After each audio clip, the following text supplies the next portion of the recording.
दोस्तों, किसी ने सही कहा है कि आवाज ऊंची हो तो कुछ लोग सुनते हैं, लेकिन अगर बात ऊंची हो तो बहुत सारे लोग सुनते हैं।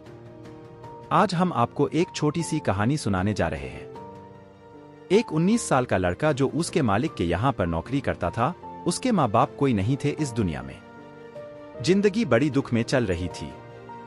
वो जाता था, रोजाना मजदूरी करके घर आता था, खाना बनाकर खाकर सो जाता था। एक दिन उसने देखा कि एक बूढ़ा आदमी अपनी पीठ पर 3 ठेले लेके एक गांव से दूसरे गांव की ओर जा रहा था। वह काफी बूढ़े भी था और काफी देर तक चला था, और आखिरकार कुछ दूर और सफर करने के बाद वह चलते चलते थक कर एक पेड़ के नीचे बैठ गया।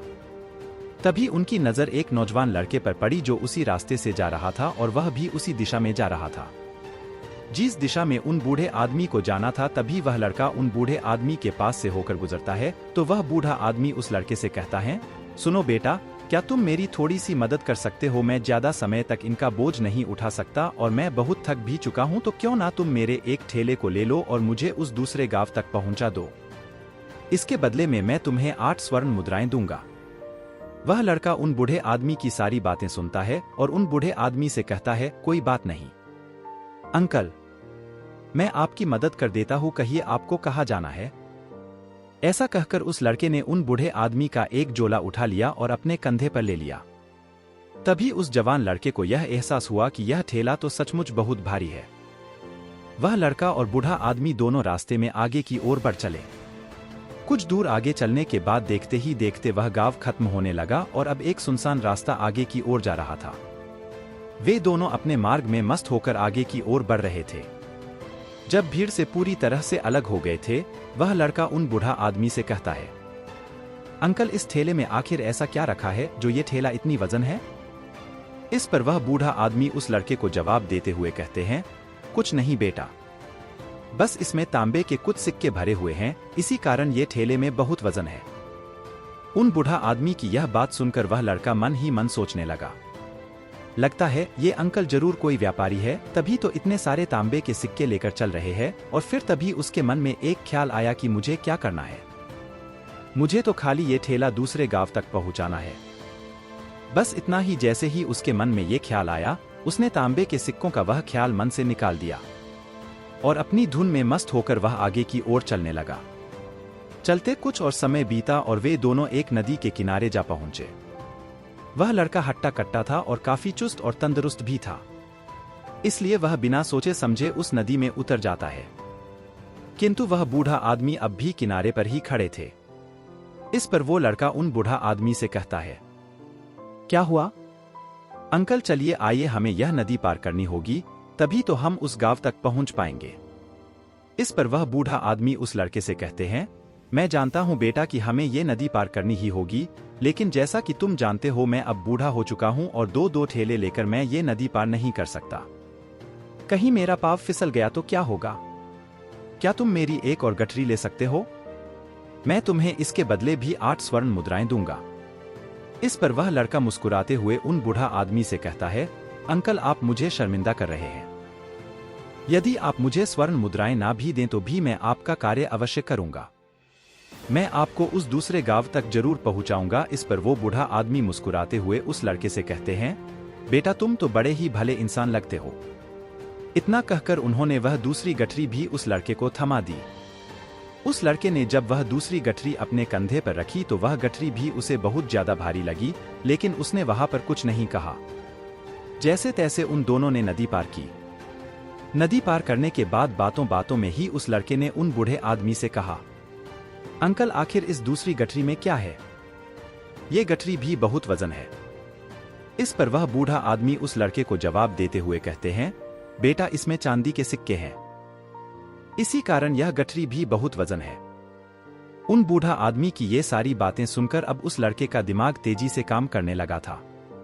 वह यह सोच रहा था कि एक ठेले में तांबे के सिक्के हैं और दूसरी में चांदी के। ऐसा प्रतीत होता है मानो यह फकीर अंकल कहीं दूर से आ रहे हैं और उन्होंने अपनी सारी जमीन जायदाद बेचकर ये सारे सिक्के इकट्ठे किए हैं, तभी तो वह इतना धन लेकर चल रहे हैं। लेकिन वह लड़का उन फकीर से कुछ नहीं कहता और वे दोनों चुपचाप मार्ग में आगे की ओर बढ़ते चले जाते हैं। कुछ दूर आगे बढ़ने के बाद एक बार फिर एक सुनसान राह आती है। उस सुनसान रास्ते को देखते ही उस लड़के के मन में तरह तरह के विचार उत्पन्न होने लगे। वह यह सोचने लगा, अरे यह तो सुनसान जगह है। अगर मैं यह सिक्के लेकर यहाँ से भाग जाऊं तो यह फकीर मुझे कब तक दौड़ाएंगे। मुझे नहीं लगता कि मुझे कभी पकड़ पाएंगे और यहाँ पर कोई है भी नहीं जो इनकी मदद कर पाए, और वैसे भी यह बहुत सारे सिक्के हैं। मैं इनसे एक अच्छी दुकान खरीद सकता हूँ, अपना नया व्यापार शुरू कर सकता हूँ। और वैसे भी ये बूढ़ा आदमी अब इन पैसों का क्या करेगा, इससे अच्छा तो मैं रख लेता हूँ। वह लड़का यह सब बारे में सोच ही रहा था, तभी अचानक उसे खुद पर आश्चर्य हुआ। अरे मैं यह क्या सोच रहा हूँ, ये बूढ़ा आदमी ना जाने कहाँ से आ रहे हैं और क्या खोज करके इन्होंने इतने सारे पैसे इकट्ठा किए होंगे। मुझे इनका फायदा नहीं उठाना चाहिए। नहीं, मुझे ऐसा नहीं करना चाहिए। उसने कुछ देर के लिए तो अपने मन के विचारों को काबू कर लिया, लेकिन कुछ देर बाद उसके मन के विचार उस पर देखते ही देखते हावी होने लगे। वह लड़का 2 ठेले लेकर उन फकीर के पीछे पीछे चल रहा था और कुछ दूर आगे चलने के बाद एक पहाड़ी आई। इस पर वह बूढ़ा आदमी उस लड़के से कहते हैं, बेटा ये पहाड़ी मैं नहीं चढ़ पाऊंगा। मैं काफी बूढ़ा हो चुका हूं और मेरे घुटनों में भी दर्द रहता है। यदि तुम मेरी तीसरी गठरी भी ले लो तो मैं तुम्हें 8 और स्वर्ण मुद्राएं दूंगा, लेकिन याद रखना इसे कहीं गिराना मत, कहीं ये गठरियां खुल ना जाए। इस पर वह लड़का उन बूढ़े आदमी से कहता है, क्यों अंकल, आखिर इसमें ऐसा क्या है। इस पर वह बूढ़ा आदमी उस लड़के से कहते हैं, बेटा इसमें स्वर्ण मुद्राएं हैं। ये सुनकर वह लड़का मन ही मन बहुत प्रसन्न हुआ। उसने चुपचाप वह गठरी भी उन बूढ़े आदमी से ले ली और देखते ही देखते फिर दोनों मार्ग में आगे की ओर बढ़ने लगे। अब वह बूढ़ा आदमी बिना कोई वजन लिए हुए आराम से पहाड़ की चढ़ाई पर चढ़ रहे थे, किंतु वह नौजवान लड़का जो पीछे था वह वजन के कारण बहुत धीरे धीरे चल पा रहा था। लेकिन जब से उसने सोने का नाम सुना था, उसका मन तो छलांग मार रहा था। वह मन ही मन सोच रहा था, अगर मुझे यह सारा धन मिल जाए तो मेरा पूरा जीवन तो आराम से कट जाएगा। वैसे भी यह अंकल तो बूढ़े हो चुके हैं, भलाई ने इतने पैसों की क्या जरूरत है, इनका जीवन तो वैसे भी कट चुका है। मैं एक काम करता हूं, यह सारे पैसे लेकर यहां से भाग जाता हूं। लड़के के मन में अनगिनत विचार उठ रहे थे। लड़के का मन अब उसकी बुद्धि पर पूरी तरह से हावी हो चुका था और उस लड़के का मन अपनी बात को सही साबित करने के लिए उससे कुछ भी कह रहा था। और तभी उस लड़के के मन में एक और विचार उत्पन्न हुआ और अब की बार वह लड़का यह सोच रहा था, लगता है यह अंकल कोई चोर है, वरना इनके पास इतनी सारे स्वर्ण मुद्राएं कहाँ से आएंगे। अगर ये कोई व्यापारी होते तो भला ये इस तरह से पैदल यात्रा तो नहीं करते, और अगर इनके पास इतने सारे पैसे थे तो ये कोई ना कोई साधन भी तो अवश्य कर सकते थे। लगता है ये कोई चोर है और चोर से चोरी करने में भला क्या बुराई है। ये सोचता हुआ वह लड़का अब उन फकीर से तेजी से आगे की ओर बढ़ रहा था और देखते देखते वह फकीर से आगे भी निकल चुका था।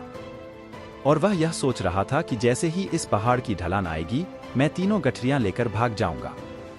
इससे ये सारे पैसे मेरे हो जाएंगे और मेरी गरीबी भी हमेशा हमेशा के लिए दूर हो जाएगी। मैं जो चाहूंगा मैं वह कर पाऊंगा। मेरे पास बहुत सारा धन होगा। और देखते देखते वह दोनों पहाड़ की चोटी पर पहुंच गए और अब ढलान का रास्ता शुरू होने वाला था। तभी वह लड़का उन बूढ़े आदमी से नजरें बचाकर वह तीनों गठरियां लेकर भागता हुआ आगे बढ़ गया। अब उसे अपना शरीर बहुत हल्का महसूस हो रहा था, मानो उसे उन तीनों ठेलों का वजन तक ना मालूम पड़ रहा हो। काफी दूर दौड़ते दौड़ते किसी तरह से वह अपने आप को बचते बचाते अपने घर पहुंचा। उसके खुशी का कोई ठिकाना नहीं था। उसने सोचा क्यों ना मैं जल्दी जल्दी इन गठरिया में से वो सारे पैसे निकाल लूं। कर जब उसने गठरिया खोली तो पहली गठरी में उसे लोहे से जंग भरे हुए सिक्के मिले। ये देखकर उसे यकीन नहीं हुआ। इस पर उसने फटाफट दूसरी गठरी भी खोल डाली। उसमें भी उसे लोहे के जंग लगे हुए सिक्के ही निकले। यह सब देखकर वह लड़का बड़ा हैरान था। आखिर यह सब क्या हो रहा है? उन बूढ़े आदमी ने तो मुझसे और ही कुछ कहा था। अब उसने वह सोने वाली गठरी खोली और उसमें भी लोहे के जंग लगे हुए सिक्के ही निकले। यह देखकर वह लड़का बड़ा क्रोधित हुआ। उसने सोचा उन बूढ़ा आदमी ने मुझसे झूठ क्यों कहा? उन्होंने मुझसे ऐसा क्यों कहा कि एक में तांबे के सिक्के हैं, एक में चांदी के और तीसरे में स्वर्ण मुद्राएं हैं। वह यह सब सोच ही रहा था कि तभी उसकी नजर उस थैले में पड़े एक पत्र पर पड़ी। उसने वह पत्र उठाया और उस पत्र में लिखा था, यह पूरा नाटक ईमानदार व्यक्ति की खोज करने के लिए रचा गया है और मैं इस राज्य का राजा हूं। मेरी कोई संतान नहीं और इसीलिए मैंने यह षड्यंत्र रचा है ताकि मैं अपने राज्य में किसी एक ऐसे ईमानदार व्यक्ति की खोज कर सकूं जो मेरे बाद इस राज्य का राजा बन सके और इस राज्य भार को संभाल सके, और इस राज्य का भार वही संभाल सकता है जो पूरी तरह से ईमानदार हो, जिसके मन में किसी प्रकार का कोई लालच ना हो। इतना पढ़ते ही वह लड़का जोर जोर से चिल्लाने लगा। वह सर पकड़कर बैठ गया। वह यह जानता था कि यदि वह अपने मन के विचारों पर काबू कर लेता तो उसका जीवन संवर सकता है, लेकिन वह अपने मन के विचारों पर काबू नहीं कर पाया। दोस्तों, महात्मा बुद्ध कहते हैं कि मन ही सब कुछ है। आप जो सोचते हैं वही बनते हैं, इसलिए आपका सबसे बड़ा दुश्मन भी मन अफसोस से भर जाता है। वास्तविकता में वही मन पर नियंत्रण भी कर सकता है और वही अपना जीवन सुखी और खुशहाली तौर पर जी सकता है। इसलिए यदि आप भी अपने जीवन को सुखी और खुशहाल बनाना चाहते हैं तो आपको सबसे पहले अपने मन पर नियंत्रण साधना ही होगा। अपने मन को खाली करना ही होगा। आज की इस वीडियो से जरूर कुछ ना कुछ सीखा होगा, तो इस वीडियो को लाइक और अपने दोस्तों के साथ शेयर भी जरूर कीजिएगा, और हमें ऐसे ही सपोर्ट करने के लिए चैनल को सब्सक्राइब और घंटी बटन को जरूर दबा दीजिएगा। चलिए मिलते हैं फिर अगली वीडियो में, तब तक के लिए अपना ख्याल रखें। धन्यवाद।